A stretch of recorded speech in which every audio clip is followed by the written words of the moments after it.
আজকে আমি আরআইআরএস এবং তার দুটো টাইপ নিয়ে কথা বলবো। মানে আরআইআরএস দুভাবে করা যায়। একটা হচ্ছে স্টেন্টেড আরআইআরএস, মানে আমরা পেচ্ছাপের রাস্তা দিয়ে একটা স্টেন্ট পরিয়ে দিলাম এবং এক স্টেন্ট পরানোর 2 সপ্তাহ বা 3 সপ্তাহ বা 1 মাস পরে অপারেশনটা করলাম। আর দ্বিতীয়টা হচ্ছে আনস্টেন্টেড আরআইআরএস, মানে পেশেন্ট কিডনিতে পাথর নিয়ে এলো, আমরা একবারেই পুরো অপারেশনটা কমপ্লিট করে নিলাম। কিডনিতে যখনই কোনো পাথর আর থাকে যেটা কিডনিগুলোকে ব্লক করে দেয়, তার ফলে কিডনির মধ্যে প্রেশার বেড়ে যায়।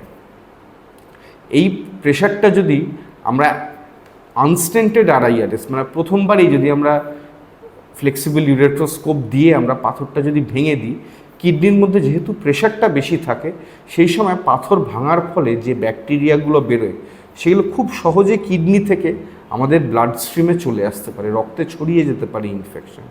যে জন্যে স্টেন্টেড আরআইআরএসের পর ইনফেকশনের রেট অনেকটা বেশি হয়ে যায়।